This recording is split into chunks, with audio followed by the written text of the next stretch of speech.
Hi everyone and welcome to Veda education channel. I hope आप सभी लोग बढ़िया हैं और आज के करंट अफेयर सेशन के लिए रेडी होंगे। मेरा नाम है दिव्या और मैं आपको रोज़ current affairs specifically for UPSC and state PCS के लिए जो ज़रूरी हैं वो इस चैनल पर पढ़ाती हूँ। तो आई होप आपने पिछली वीडियोज़ भी देखी होंगी। So we will be continuing with the current affair session. आज के करंट अफेयर्स में क्या क्या इंपॉर्टेंट है, लेट अस अंडरस्टैंड। वैसे तो शुरुआत मुझे किसी और न्यूज़ से करनी चाहिए, बट एक ऐसी न्यूज़ है जो one of the most important है। तो ये और साइंस की फील्ड में भी ये काफ़ी ज़्यादा प्रोग्रेस जो है वो दिखाती है, तो सबसे पहले वो कवर करते हैं। चलिए, so let us get started. सबसे पहली जो न्यूज़ मैं आपको बताने जा रही हूँ, it is one of the most important news. Right, हुआ क्या है कि इंडियन साइंटिस्ट ने एक नया तरीका ढूंढा है to measure distances in deep space. बहुत ही बोल सकते हैं एक बढ़िया, हमारे लिए इंडिजिनियस या फिर हमारे देश के लिए भी बड़ी अच्छी बात है कि यहाँ पर हमने नई डिस्टेंस को मेजर करने की एक जो टेक्निक है, ठीक है, वो यहाँ पर पता करी है। तो Indian astronomers have developed a new method to measure distances in deep space. ठीक है, उन्होंने क्या किया है, पल्सर्स का यूज किया है to improve accuracy by combining. अभी तक आप लोग मुझे बताइए कि हम स्पेस के अंदर अगर डिस्टेंस को मेजर करते हैं तो कौन सी यूनिट में करते हैं, इफ यू नो, राइट। और अभी जो तरीका है वो क्या है कि हमने पल्सर्स का यूज किया है। देखो पल्सर्स क्या होते हैं, सबसे पहले थोड़ा सा पल्सर्स के बारे में जान ले। पल्सर्स ना एक तरह के क्या है, न्यूट्रॉन स्टार्स हैं जो बहुत तेजी से ना अपनी एक्सिस पे घूम रहे हैं, रोटेट कर रहे हैं। और जैसे ही ये रोटेट करते हैं तो क्या होता है कि ये रेडियो वेव्स जो है वो यहाँ पर रिफ्लेक्ट कर रहे हैं, एक तरह से रेडियो वेव्स जनरेट करते हैं, एमिट करते हैं एट फिक्स्ड इंटरवल्स। तो ये रैपिडली रोटेटिंग न्यूट्रॉन स्टार्स होते हैं, रेडियो सिग्नल्स को एमिट करते हैं फिक्स्ड इंटरवल्स पर। जैसे आपने देखा होगा सी के अंदर, एक सागर के अंदर लाइट हाउस होता है, वैसा ही लाइट रोटेट्स, जब अर्थ की तरफ आता है तो हमें सिग्नल मिलता है।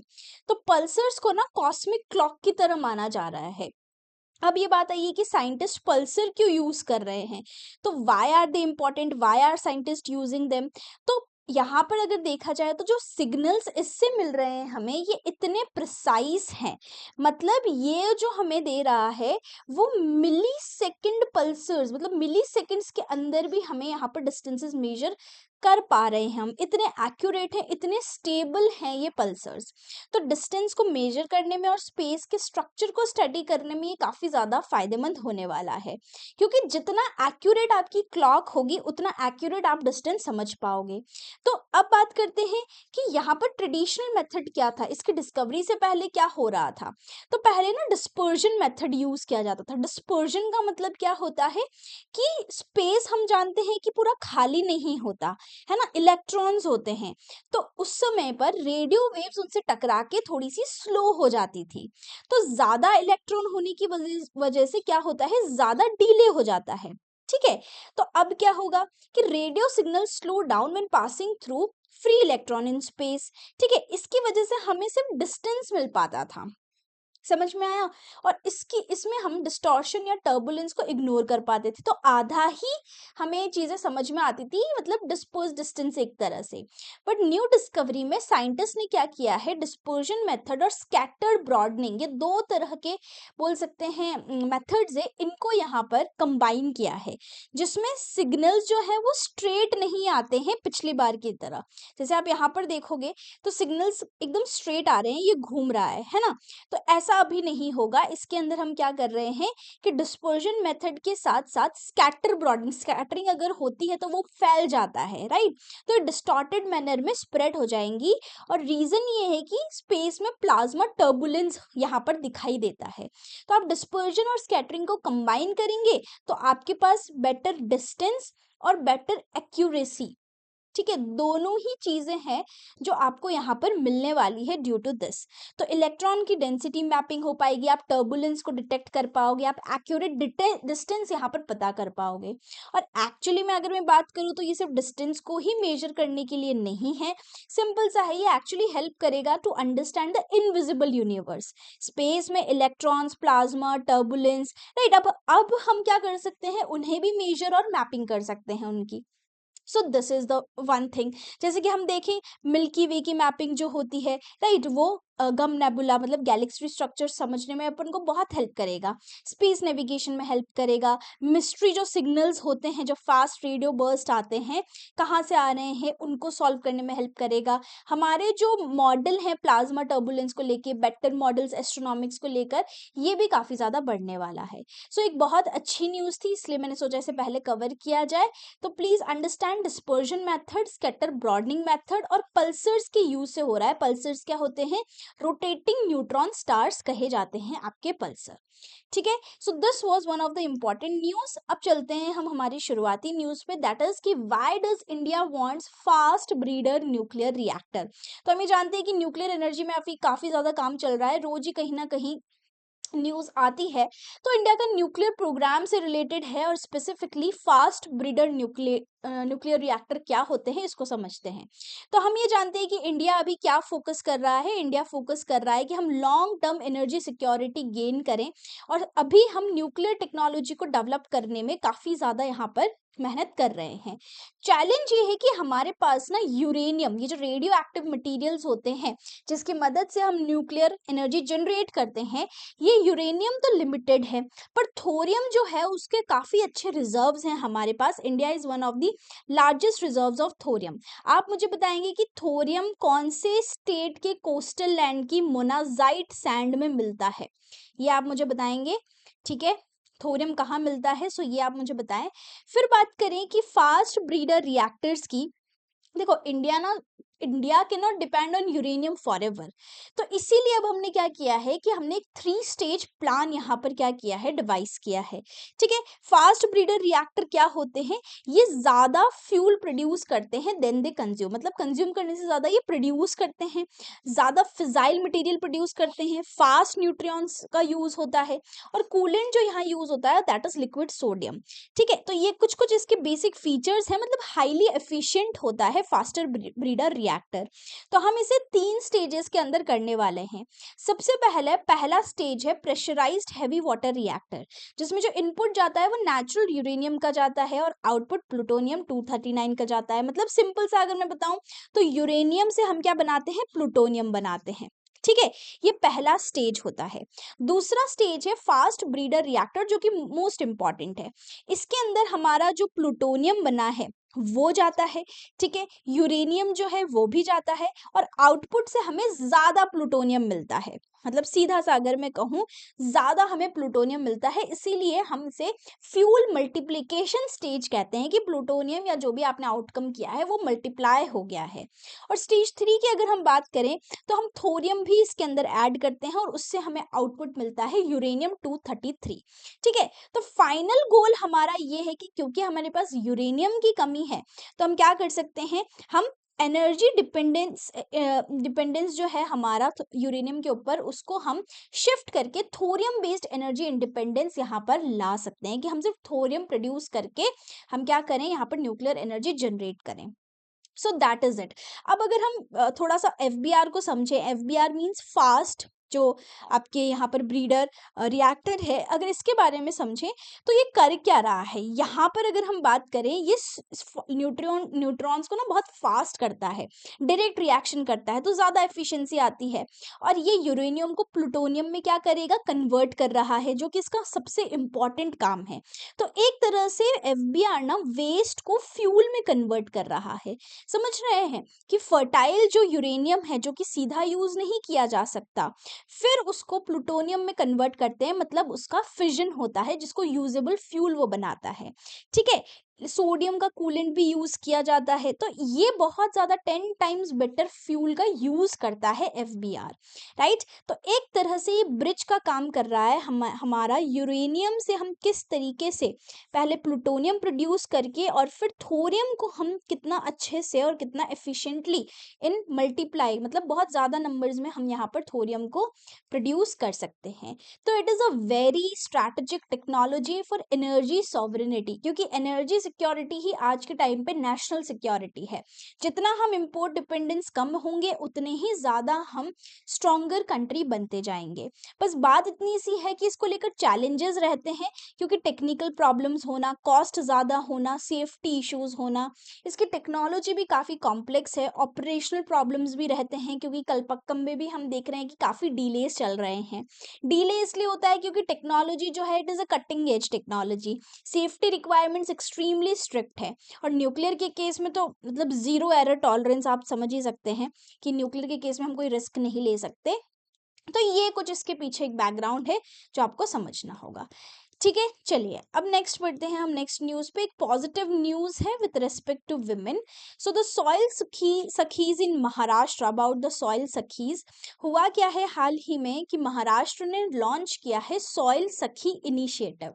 ठीक है, ये इनिशिएटिव लॉन्च किया गया है ताकि जो गांव की महिलाएं हैं उनको सॉइल हेल्थ में एक्सपर्ट्स बनाना, और ये स्पेसिफिकली फोकस किया गया है सूखा पड़ता है उस रीजन के अंदर, ड्रॉट प्रोन रीजन्स जो हैं, जहाँ पे मराठवाड़ा है, विदर्भ वाला जो रीजन है, जहाँ पे फार्मिंग थोड़ा रिस्की है और यहाँ पे प्रोडक्टिविटी लो है क्योंकि सूखा है, एरिडिटी बहुत ज़्यादा है। तो महिलाओं को सॉइल की नॉलेज देके बेटर फार्मिंग और बेटर लाइवलीहुड जनरेट करना, ये हमारा बेसिक क्या है यहाँ पर ऑब्जेक्टिव है। रूट प्रॉब्लम देखो क्या है, सबसे पहले अगर हम क्लैरिटी से समझें तो रियलिटी है कि फार्मर ना बहुत ज़्यादा फर्टिलाइजर यूज़ करते हैं। ठीक है, एनपीके बैलेंस वगैरह, नाइट्रोजन, फास्फोरस, पोटेशियम, इसका इम्बैलेंस्ड यूज़ होने की वजह से हमारी जो सॉइल है वो वीक हो जाती है। ठीक है, प्रोडक्टिविटी कम हो जाती है। दूसरी प्रॉब्लम है ड्रॉट प्रोन एग्रीकल्चर, मतलब जो मराठवाड़ा और विदर्भ वाले रीजन है वहाँ वैसे ही कम रेनफॉल है। ऐसा क्यों होता है? क्योंकि ये जो रीजन है ना, ये वेस्टर्न घाट के विंडवर्ड साइड में नहीं है बल्कि लीवर्ड साइड में है ना, जो कि रेन शेडो रीजन होते हैं। यहाँ पर ड्रॉट की कंडीशंस काफ़ी देखी जाती हैं क्योंकि यहाँ पर अच्छे से बारिश नहीं हो पाती, तो पानी का शॉर्टेज रहता है और इसकी वजह से क्रॉप फेलियर रहेगा। तीसरी चीज़ क्या है कि इनविजिबल रोल ऑफ वुमेन, मतलब वुमेन जो है वो अपने खेत का बहुत ज़्यादा काम करती है, पर डिसीजन पावर और टेक्निकल नॉलेज ना होने की वजह से उन्हें वर्कफोर्स में ही हम नहीं गिन पाते, है ना, बल्कि काम खेत में आप देखेंगे महिलाएं ज़्यादा करते हुए दिखेगी। तो ये इसलिए नीडेड है ताकि हम महिलाओं को इनकरेज करें, उन्हें एजुकेट और अवेयर करें, ताकि ना सॉइल की जो सखियां बनेंगी, मतलब एक तरह से सॉइल प्रॉब्लम, वाटर प्रॉब्लम और महिलाओं की भी जो इश्यूज है वुमेन प्रॉब्लम, ये तीनों एक तरीके से हम सॉल्व कर पाएंगे। तो ये स्कीम काम कैसे करेगी? सबसे पहले सॉइल हेल्थ मैनेजमेंट, मतलब वुमेन को ट्रेन किया जाएगा सॉइल की टेस्टिंग में किट्स और लैब्स का यूज़ करके। फर्टिलाइजर एडवाइस कि आप किस तरीके से फर्टिलाइजर का यूज़ करें, क्या क्या ऑर्गेनिक आउटपुट्स होंगे, तो एक तरह से बैलेंस्ड न्यूट्रिएंट का यूज़ करवाना। दूसरा सस्टेनेबल एग्रीकल्चर, जो कि क्रॉप रोटेशन, ऑर्गेनिक फार्मिंग, इन सबको प्रमोट करेगा। लेस केमिकल्स, राइट, क्योंकि सस्टेनेबल मतलब आप ऐसा कुछ काम करें जिससे सॉइल फर्टिलिटी लॉन्ग टर्म हो, ऑर्गेनिक हो और केमिकल्स कम से कम हो। तीसरी चीज़ अगर हम बात करें तो महिलाओं का सशक्तिकरण तो होगा ही, बिकॉज इनकम होगी, नॉलेज होगा, डिसीजन पावर मेकिंग होगी। सो women will become community resource person. And climate resilience ये रहेगा कि इससे फार्मर्स जो हैं वो ड्रॉट, क्लाइमेट चेंज इससे डील कर पाएंगे, वाटर एफिशिएंट क्रॉप्स यहाँ पर ग्रो होंगी। तो लोकल लेवल पे काफ़ी अच्छा ये इनिशिएटिव लिया गया है। और पहले के लोकलाइज्ड एग्रीकल्चर जो एक्सटेंशन है, मतलब पहले क्या होता था, सरकार से फार्मर की तरफ चीजें जाती थी, टॉप डाउन अप्रोच यहाँ फॉलो होती थी। अब यहाँ पर कम्युनिटी बेस्ड मॉडल ही लाया गया है, तो लोगों के लिए ये प्रैक्टिकल है, एक्सेसिबल भी है और ट्रस्ट बेस्ड भी है।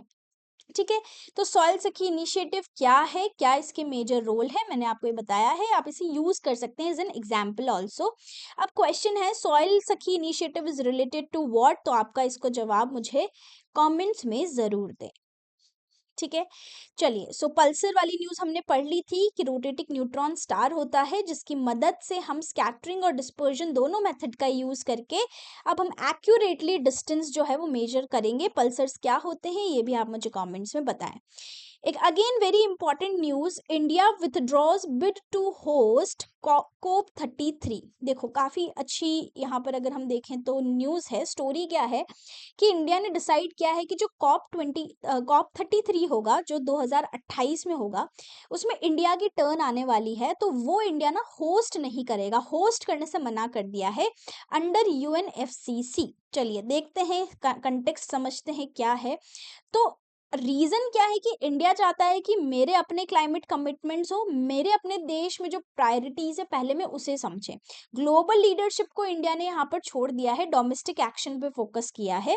तो देखो कॉप क्या होता है, आप जानते होंगे कि सारे देश ना मिलते हैं क्लाइमेट को लेकर अंडर यूएनएफसीसी, मतलब United nation framework convention on climate change, जो 1992 से शुरू हुआ था एट रियो समिट। वहां से ही ना देश एक साथ क्लाइमेट एक्शन के लिए मिलते हैं। इसको हम कॉप कहते हैं, कॉन्फ्रेंस ऑफ पार्टी, जिसमें एनुअल मीटिंग होती है अंडर यूएनएफसीसी। यहाँ क्या होता है कि क्लाइमेट टारगेट्स लिए जाते हैं, एमिशन रिडक्शन की बात की जाती है, पैसों की बात की जाती है कि कैसे फंडिंग होगी, क्या टेक्नोलॉजी यूज होगी। तो ये है आपका कॉप, कॉन्फ्रेंस ऑफ पार्टीज। ठीक है। कॉप का ना होस्टिंग सिस्टम है, मतलब ऐसा नहीं कि हर कोई देश आके होस्ट कर लेता है, एक प्रॉपर सिस्टम है इसका। तो सिस्टम क्या है कि यहाँ पर जो होस्टिंग होती है उसका रोटेशन होता है रीजन वाइज।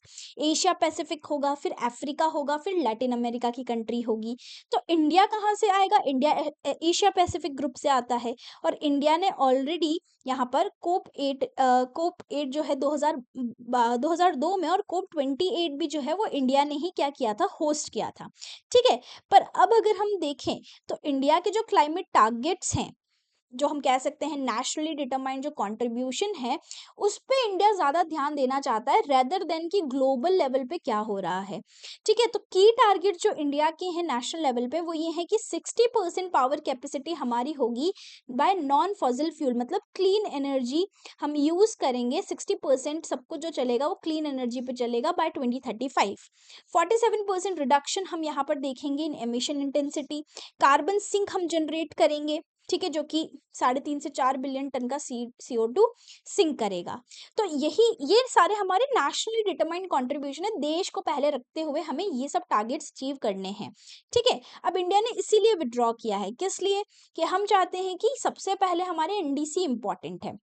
हम क्लाइमेट गोल्स अचीव करने के लिए बड़ा इन्वेस्टमेंट, पॉलिसी इम्प्लीमेंटेशन, राइट, ये सब करना, इससे क्या होगा कि हम अपने जो मेन फोकस है, प्रायोरिटी जो है हमारी, वो है कि हमारे अपने क्लाइमेट गोल्स को अचीव करना, हमारे देश के लिए जो बनाए गए हैं। अगर हम कोप को होस्ट करेंगे तो हमारा समय, हमारा अटेंशन, ये सब कुछ डाइवर्ट होगा। तो चाहते हैं कि हम एक्शन लें पहले ओवर ऑप्टिक्स। दूसरा, होस्ट करना is like a mega event. आपने पहले भी देखा होगा कितना बड़ा इवेंट होता है, उसमें इंफ्रास्ट्रक्चर लगता है, सिक्योरिटी, लॉजिस्टिक, बहुत सारे डेलीगेट्स आते हैं, तो ये भी एक पैसा जाएगा हमारा। तीसरा कि इतना बड़ा इवेंट मैनेज करना बहुत कॉम्प्लेक्स है और इंडिया अवॉइड कर रहा है, क्योंकि ऑलरेडी हमारे इंस्टीट्यूशंस में काफ़ी ज़्यादा काम यहाँ पर ऑलरेडी है। ठीक है। तो काफ़ी अच्छी स्ट्रैटेजी मुझे ये लगी कि पहले, अब ना हम पहले ग्लोबल इमेज के बारे में सोचते थे, अब हमारे देश के मतलब ग्राउंड रियलिटी के बारे में सोच रहे हैं। और प्रैग्मेटिक क्लाइमेट पॉलिसी, आइडियलिज्म नहीं है, प्रैक्टिकलिटी है कि पहले अपना काम हम स्ट्रॉन्ग करेंगे फिर देखेंगे दुनिया का। एंड यही होना चाहिए कि इंडिया जैसा कंट्री, डेवलपमेंट भी करना है हमें, क्लाइमेट भी हैंडल करना है, डबल बर्डन ऑलरेडी हमारे पास है। और इसकी वजह से एक और चीज़ होती है कि यहाँ पर अगर इंडिया होस्ट नहीं करेगा तो दूसरों के लिए अपॉर्चुनिटी है, जैसे एशिया पैसिफिक में अब साउथ कोरिया जो है वो इसे होस्ट कर सकता है। ठीक है। दूसरा कि इंडिया की ग्लोबल प्रेजेंस थोड़ी कम हो सकती है, बट अगेन हमारी जो डोमेस्टिक पॉलिसीज है वो थोड़े से बेटर तरीके से इम्प्लीमेंट होने वाले हैं। तो ये कुछ मॉडल है, मतलब एक तरह से मैं इसको कहूँ तो DCP मॉडल जो है वो इंडिया अपना रहा है। D मतलब डोमेस्टिक पे फोकस, C जो कॉस्ट की इश्यूज हैं, और P मतलब प्रेगमेटिक, बहुत ही प्रैक्टिकल होके हमारी पॉलिसी की इम्प्लीमेंटेशन और डिसीजंस को लिए जा रहे हैं। सो दैट इज इट, यही एक मेजर न्यूज रही है, क्योंकि हमारे लिए परफॉर्मेंस ज्यादा मैटर करता है देन प्रेस्टीज। ठीक है। चलो फटाफट से विल क्विकली रिवाइज कि हमने क्या क्या देखा। तो सबसे पहले हमने देखा ब्रीडर न्यूक्लियर रिएक्टर के बारे में। हमें ये क्यों चाहिए, क्योंकि थोरियम की हमारे पास कमी है, और जो FBR होता है वो हमें यूरेनियम से ठीक है, सॉरी, यूरेनियम की हमारे पास कमी है, थोरियम अबंडेंस में है, तो हम यूरेनियम से प्लूटोनियम जनरेट करके और थोरियम की मदद से हम क्या कर सकते हैं, इलेक्ट्रिसिटी जनरेट कर सकते हैं। तो उसके लिए हमें एफबीआर ज़रूरी है, क्योंकि ये बहुत ज़्यादा लॉन्ग टर्म सस्टेनेबल एनर्जी हमें देंगे। तो यहाँ पर इसकी बात करी गई, फिर सॉइल सखी इनिशिएटिव की बात करी गई महाराष्ट्र के अंदर। देन इंडियन साइंटिस्ट ने जो डीप स्पेस में नया मेथड खोजा है टू मेजर डिस्टेंस, ठीक है, दूरी को मापने के लिए। और फिर इंडिया का विथड्रॉ करना to bid to host COP 33, क्योंकि पहले इंडिया जब कोप 28 किया था तो उसके लिए इंडिया ने काफ़ी चैलेंजेस फेस किए थे, उस समय भी काफ़ी पैसा इंफ्रास्ट्रक्चर लगता है। तो यहाँ पर इंडिया डोमेस्टिक प्रायोरिटी मतलब देश को पहले रख के और बहुत ही प्रैक्टिकल तरीके से यहाँ पर आगे बढ़ रहा है। So that is it for today. I hope you enjoyed the session. यही थी आज की न्यूज़। मिलते हैं अब अगले सेशन में with another set of current affairs. Thank you so much.